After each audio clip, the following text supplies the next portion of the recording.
সকলে ভালো থাকবেন। আজকে যে টপিকটা নিয়ে আমি আলোচনা করতে এসেছি সেটা হচ্ছে আমরা প্রত্যেকটা মা কিন্তু এই সমস্যায় কম বেশি ভুগছেন। কেউ হয়তো খুব বেশি ভুগছেন, কেউ অল্প ভুগছেন, খুব কমই আমরা দেখি যে কিন্তু যেই সমস্যায় আমরা অতটা ভুগছি না।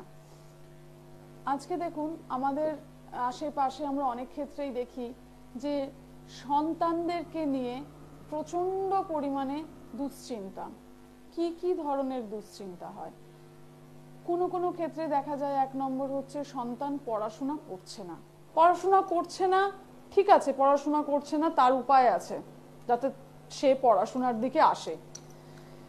তার জন্য তার হরোস্কোপ দেখানো যেতে পারে, তার জন্য তাকে তার প্রতিকার করার জায়গা রয়েছে। কিন্তু যদি এটা শুধুমাত্র পড়াশোনা রিলেটেড না হয়, অর্থাৎ পড়াশোনা নিয়ে সমস্যা নয়, সমস্যা হচ্ছে যে পড়াশোনা সে করছিল হঠাৎ করে তার পড়াশোনাটা থেকে সে একটু বিরত হয়ে গেল, পড়াশোনা দিকে তার আর মন নেই। কিছু বন্ধু বান্ধব, পাড়ার ছেলে, তার থেকে হয়তো কেউ বয়সে বড়, তাদের সঙ্গে এমন করে মিশছে যাতে করে তার কিছু বদ অভ্যাস তৈরি হয়ে যাচ্ছে। তার ভাষা, তার কথা বলার কি বলবো স্টাইল, প্রেজেন্টেশন চেঞ্জ হয়ে যাচ্ছে। বাড়িতে ধরে নিন বাবা চাকরি করে বা ব্যবসা করে, মাই টোটাল দেখাশোনা পরিবারের করে। সেই ক্ষেত্রে দেখা যাচ্ছে যে ছেলে বা মেয়ে, ছেলেদের ক্ষেত্রে বিশেষভাবে দেখা যায়, এখন আমি বেশ কিছু মেয়েদেরও দেখেছি এই সমস্যা নিয়ে তাদের মায়েরা এসছে, যে পড়াশোনা করতে করতে 7, 8, 9 এই ধরনের ছেলে মেয়েদের, এই 7, 8, 9 মাধ্যমিক এই ধরনের স্ট্যান্ডার্ডের ছেলেমেয়েরা দেখা যাচ্ছে হঠাৎ করে একটু বহির্মুখী হয়ে গেল। ছেলেদের ক্ষেত্রে দেখা যাচ্ছে বয়সে বড় লোকজনের সঙ্গে মিশছে, হয়তো কারোর বয়স 22 বছর, 24 বছর, তাদের লাইফস্টাইল, তাদের জীবন ধারণের প্রণালী আর একটা 15, 16 বছর, 14 বছর, 13 বছর তাদের ডিফারেন্স হয়। পাড়াতে সেটা দেখা যাচ্ছে একসঙ্গে বসে ওঠা বসা, খাওয়া দাওয়া, বিভিন্ন জায়গায় যাওয়া, এই ব্যাপারগুলো হয়ে আসছে। বাড়িতে যখন মা বাবা বারণ করছে সেখানে দেখা যাচ্ছে মা বাবা প্রধান শত্রুতে রূপান্তরিত হচ্ছে। প্রচন্ড পরিমাণে বাবা হয়তো সময়ই পায় না, বাইরের কাজে ব্যস্ত থাকে, মায়েদেরই হয়তো সমস্ত ব্যাপারটা করতে হয়। অনেক মায়েরা আসেন বারবার বলেন যে কোনোভাবেই পাচ্ছি না, চোখের জল ফেলছে, একের পর এক তাদের দীর্ঘ নিঃশ্বাস পড়েই যাচ্ছে। কোনো রকম ভাবেই দেখা যাচ্ছে সন্তানকে সে বারবার বোঝাচ্ছে, বাড়িতে অশান্তির সৃষ্টি হচ্ছে। জয়েন্ট ফ্যামিলির ক্ষেত্রেও সমস্যা, সবাই মাকে দুষছে। যদি নিউক্লিয়ার ফ্যামিলি অর্থাৎ সিঙ্গেল ফ্যামিলি হয়, যে মা বাবা ভাই বোন এইরকমই রয়েছে, সেই ক্ষেত্রেও দেখা যাচ্ছে সমস্ত দোষ কিন্তু এই আমাদের মায়েদের ওপরেই গিয়ে বর্তাচ্ছে। তুমি সন্তানকে ঠিক করে মানুষ করতে পারোনি, তোমার জন্যই এটা হয়েছে। আশেপাশের লোকজন কিন্তু সে সমস্ত জায়গা থেকে দাঁড়িয়ে মাকেই দুষছে। কিন্তু সত্যি কি এটা মায়ের প্রাপ্য? কোনো মা, আপনারা তো দেখছেন আপনাদের প্রতিনিয়ত জীবনে এই ধরনের ঘটনা কারোর ক্ষেত্রে খুব বেশি, কোনো কোনো ক্ষেত্রে কম ঘটে চলেছে। কোনো মা কি চায় তার সন্তানের খারাপ হোক, তার সন্তান বকে যাক, আজে বাজে সঙ্গে মিশে যাক, বদ অভ্যাসের শিকার হোক, বাড়িতে এসে প্রচন্ড পরিমাণে মুখে চোপা করুক? এমন চোপা করছে মা ভাত খেতে বসে ভাত খেতে পারছে না, তার চোখের জল ভাতের থালায় পড়ছে। এই ধরনের ক্লায়েন্ট আমি লাস্ট সপ্তাহে বেশ কিছু, মানে বলতে নেই পরপর 2-3 জন তো এইরকমই দেখলাম, শুধু সন্তান নিয়ে সমস্যা। তো আমি একটা জিনিস আপনাদেরকে বলতে চাই, সেটা হচ্ছে প্রথম থেকেই না এর একটা প্রতিকার বা সমাধানের জায়গায় আসুন। কিভাবে করা সম্ভব? হরোস্কোপ দেখাবেন, দেখাতে হবেই, কারণ আপনার সন্তানের ভবিষ্যৎ তার উপরে নির্ভর করছে। ভালো জায়গায় চাকরি করবে, অনেক দূর পড়াশোনা করবে, আগে ভালো জায়গায় পড়াশোনা, তারপরে চাকরি, তারপরে জীবনে প্রতিষ্ঠিত হওয়ার প্রশ্ন। কিন্তু ভালো পড়াশোনা করলেই তো সবসময় সবাই ভালো মানুষ হয়ে ওঠে না। চোখের জলে, মানে চোখের জলে কি বলবো আর, মানে এসে ঝরঝর করে কাঁদছে, কিছু করার নেই, মানে তখন নিজেকেও একটু কেমন খারাপ লাগে, যে কি বলবো, হতবাক হয়ে যায় যে কি কপাল। আর কি যখন দেখাচ্ছে হরোস্কোপ, নিজেরও দেখাচ্ছে, বাচ্চারও দেখাচ্ছে, সেই সময় কিছু বলার থাকে না। এই যন্ত্রণায় মা বাবার উপরে চরম তর্ক বিতর্ক দেখা যাচ্ছে। এই মা এমনই হচ্ছে যে বাবা হয়তো এই সন্তানের জন্য, ছেলের জন্য মায়ের গায়ে হাত তুলে দিল, অত্যন্ত পরিমাণে খারাপ ব্যবহার করছে, শাশুড়ি বৌমাকে কথা শোনাচ্ছে তার নাতির জন্য, সমস্ত দোষ গিয়ে মায়েদের ঘাড়ে পড়ছে। এই জায়গাতে দাঁড়িয়ে প্রচন্ড অবাধ্য সন্তান পড়াশোনা থেকে বিরত হয়ে যাচ্ছে, কোন রকম ভাবে দেখা যাচ্ছে এমন বদ অভ্যাস, আজকে টাকা না দিলে সমস্যা, কালকে অমুক জিনিস না দিলে সমস্যা, এইটা কনস্ট্যান্ট বেড়ে যাচ্ছে। এই প্রবলেমের জন্য আমি মনে করি যে একটুখানি আমাদের প্রথম কথা হচ্ছে সচেতন হওয়া প্রথম দিন থেকেই দরকার, না হলে কিন্তু সমস্ত জায়গাটা মায়েদের ঘাড়ে এসেই পড়ে।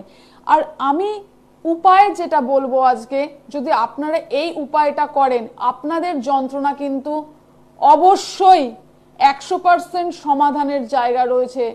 সেক্ষেত্রে বারবার বলছি যে যদি খুব বড় নেগেটিভ যোগ না থেকে থাকে এই সমস্যার সমাধান কিন্তু অবশ্যই হবে। যেখানে আপনারা নিঃশ্বাস নিতে পাচ্ছেন না, মনে হচ্ছে দম বন্ধ পরিস্থিতি, না স্বামীকে বলতে পাচ্ছেন, না শ্বশুরবাড়ির অন্য লোককে বলতে পাচ্ছেন, না মেয়ে বুঝছে না ছেলে বুঝছে, কাউকে কিন্তু আপনি আপনার সন্তানের সমস্যা শেয়ার করতে পাচ্ছেন না, সেই ক্ষেত্রে কিন্তু আপনারা এই উপায়টা করতে পারেন, বাবারাও করতে পারেন, মায়েরাও করতে পারেন। সেটা হচ্ছে প্রথম হচ্ছে যদি আপনাদের কাছে বেলগাছ থাকে, আপনাদের বাড়িতে বা বাড়ির আশেপাশে বেলগাছ থাকে, চতুর্দশী তিথিতে এই কাজটা করবেন। যদি সম্ভবপর হয় চতুর্দশী তিথিতে এই কাজটা করবেন, অমাবস্যাতেও করতে পারেন, তবে চতুর্দশী, কৃষ্ণা চতুর্দশী বিশেষভাবে উপযোগী। সূর্য উদয় থেকে সূর্য অস্তের মধ্যে করবেন, বেলা 12টা, 11:30 থেকে 12টার মধ্যে চতুর্দশীতে করলে সর্বাপেক্ষা ভালো। যদি দেখেন যে হলো না, তাহলে আমি বলবো একদম বিকেলের দিকে করলে ভালো হয়, ওই সন্ধেবেলায় 5টা 5:30 থেকে সূর্য অস্তর মধ্যে সময়টা খুব ভালো হয়। এই শুক্লা চতুর্দশীটাকে বাদ দেবেন, কৃষ্ণ চতুর্দশীটাই বিশেষভাবে উপযোগী আমি বলবো এই কাজের জন্য। অমাবস্যার আগের দিন হচ্ছে চতুর্দশী তিথি। এই কৃষ্ণা চতুর্দশী তিথিতে বাড়িতে যদি বেলগাছ থাকে, সেই বেলগাছতে আপনারা বিভূতি দশকর্মার দোকানে কিনতে পাওয়া যায়, বিভূতি বা শ্বেত চন্দন, যদি মনে হয় মায়েরা পাচ্ছেন না, বিভূতি দশকর্মার দোকানে গিয়ে পাচ্ছেন না, সব দশকর্মার দোকানে পাওয়া যায়, বিভূতি কিনবেন। বিভূতি হচ্ছে মহাদেবকে যে জিনিসটা দিয়ে ত্রিপুণ্ডক দেওয়া হয়, অর্থাৎ কপালে 3টে দাগ আপনারা দেখেন, ওটাকে ত্রিপুণ্ডক বলা হয়। এই ত্রিপুণ্ডক যে দেওয়া হয় সেটা বিভূতি দিয়ে দেওয়া হয়। যদি মায়েরা না খুঁজে পান বিভূতি, তাহলে শ্বেত চন্দন ভালো করে বেটে বেল গাছেতে আপনারা এইরকম ভাবে 3টে দাগ কেটে দেবেন, 3 আঙুলে একবারে দাগটা কাটবেন, 1 নম্বর। তারপরে সেই 3 আঙুলে সেই শ্বেত চন্দন বাটা যেটা রইল অবশিষ্ট, সেইটা পাশের কোনো শিব মন্দির থাকলে সেইখানে দিতে পারেন, বাড়িতে যদি শিবলিঙ্গ থাকে সেখানেও দিতে পারেন। সেই ত্রিপুণ্ডক দিয়ে আসবেন, একটা ফল আর বাতাসা দিয়ে আসবেন, গিয়ে আপনার মনের যে বাসনা, সন্তান যে প্রচন্ড পরিমাণে অবাধ্য হয়ে যাচ্ছে, কোনোভাবেই আপনার আর বশের মধ্যে নেই, কথা শুনছে না, যা বলছেন তার বিপরীত, অত্যন্ত পরিমাণে মুখে তর্ক করছে, অত্যন্ত পরিমাণে খারাপ ব্যবহার করছে, চোখের জল না ফেলে আপনার দিন যাচ্ছে না, সেই ক্ষেত্রে আপনারা এই ত্রিপুণ্ডক যেটা দেবেন, তখন কিন্তু মহাদেবকে যখন শিবলিঙ্গে দেবেন, বাড়ির দিন বা মন্দিরে দিন, ওম তৎপুরুষায় বিদ্মহে মহাদেবায় ধীমহি তন্নো রুদ্র প্রচোদয়াৎ। আবারও বলছি, এই মন্ত্রটা বলবেন, ওম তৎপুরুষায় বিদ্মহে মহাদেবায় ধীমহি তন্নো রুদ্র প্রচোদয়াৎ। এটা এই মন্ত্রটার শিবলিঙ্গে ত্রিপুণ্ডক কাটার সময় বলবেন, 11 বার অবশ্যই বলবেন। ত্রিপুণ্ডক আপনি কেটে দিলেন, 3 বার বললেন, তারপরে কিন্তু আপনি এটা অবশ্যই আরো 7 বার বলবেন, প্রণাম করে এই মন্ত্রটা বলবেন। এবং আপনার যে সন্তানের সমস্যায় আপনি ভুগছেন সেটাও কিন্তু আপনি প্রভুর কাছে অবশ্যই জানাবেন।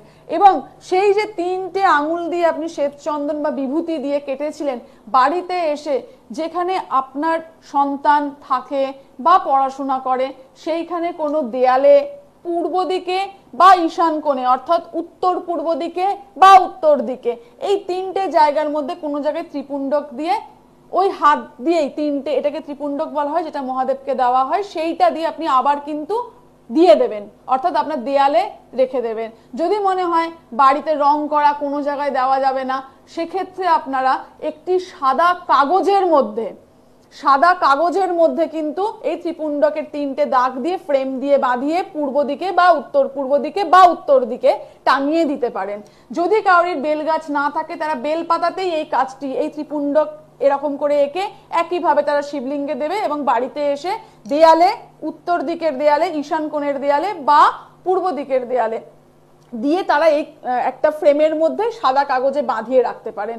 এতে করে কিন্তু আপনার সন্তান, এটা কিন্তু অবশ্যই বেল গাছে করতে হবে, বেল গাছ না থাকলে বেল পাতায় করবেন, বেল গাছ না থাকলে বেল পাতায় করবেন এবং এই ত্রিপুণ্ডক দাগ বেল পাতায় কেটে যেদিকটা চকচক করে সেই দিকে এই বেল পাতাতে এটা করে নিয়ে সেটা কিন্তু মন্দিরে বা শিবলিঙ্গে অবশ্যই করতে হবে, না হলে কিন্তু এই ক্রিয়াটা সম্পন্ন হবে না।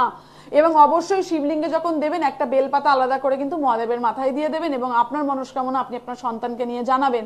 বাড়িতে এসে এই যেটা আপনি করলেন, আপনার ফ্রেমের মধ্যে সাদা কাগজের মধ্যে যেটা থাকবে, যদি কোনো দেয়ালে না আপনি করতে পারেন ডাইরেক্ট, সেক্ষেত্রে প্রত্যেক দিন কিন্তু আপনি ধূপ ধুনো দেবেন, 21 দিনের মধ্যে রেজাল্ট পাবেন। আপনার সমস্যার সমাধান কিন্তু অনেকাংশে হয়ে যাবে। যে সন্তান আপনার কথা শুনছে না সেই সন্তান কিন্তু আপনার বশীভূত হবে অনেকাংশে। বারবার প্রত্যেক দিন বলবো অন্তত 3 বার করে এই মন্ত্রটার জপ, যেটা দিয়ে আপনি ত্রিপুণ্ডক কেটেছিলেন বেলগাছে বা বেলপাতায়, এবং মন্দিরে বা শিবলিঙ্গে, আপনার বাড়ির শিবলিঙ্গে হলেও অসুবিধা নেই, সেই মন্ত্রটা বলেই ওম তৎপুরুষায় বিদ্মহে মহাদেবায় ধীমহি তন্নো রুদ্র প্রচোদয়াৎ, এই মন্ত্রটা বলে কিন্তু আপনি 3 বার করে অবশ্যই মায়েরা বলবেন। বলে দেখুন, মহাদেবকে আপনার আরতি জানিয়ে দেখুন, বেল গাছে এই ক্রিয়াটা করবেন বা বেল পাতায় এই ক্রিয়াটা করবেন, আপনার সন্তান কিন্তু অনেকাংশে যতটা আপনার থেকে আলাদা হয়ে গেছিল, যতটা সমস্যার মধ্যে ছিল, সেই জায়গা থেকে কিন্তু আপনি একটু হলেও রেহাই পাবেন। একদম যে কথা শুনছিল না, একদম যে কথা বলছিল না, আশেপাশের লোকজন বলছে এই বাড়ির ছেলে, এই বাড়ির মেয়ে এই রকম ব্যবহার, শুনতে পাচ্ছেন না, আর আত্মীয় স্বজন বলছে সহ্য হচ্ছে না, নিজের সন্তানের ব্যাপারে এটা প্রত্যেকটা মায়ের গায়ে লাগে। সেই জন্য বারবার করে একটা কথা বলছি, সমস্ত জায়গা থেকে যখন আপনি হতাশ, যখন কাউকে কিছু বলতে পাচ্ছেন না, সেই সময় নিজেকে সম্পূর্ণরূপে প্রভুর কাছে সমর্পণ করে আপনার সমস্যা জানান। কনস্ট্যান্ট যদি কেউ এটা করতে পারেন 21 দিনের মধ্যে কিন্তু এই রেজাল্ট আপনি পাবেন। এটা কিন্তু এমন নয় যে আপনি আজকে করলেন কালকে, আপনি করে দেখুন 21 দিন পরে কিন্তু আপনাকে কিন্তু অবশ্যই বলতে হবে হ্যাঁ আমার সন্তান কিন্তু পরিবর্তন হয়েছে, আমার কথা শুনতো না সেখান থেকে কিন্তু আমার কথা শুনছে, অন্তত আমি যেটা বলছি সেটা বোঝার চেষ্টা করছে। আপনার সম্মান কিন্তু আপনার হাতে থাকবে। সন্তানের খেয়াল রাখুন, নিজেরা ভালো থাকুন। হর হর মহাদেব। দূর আর দূরে নেই অচেনা আচেনা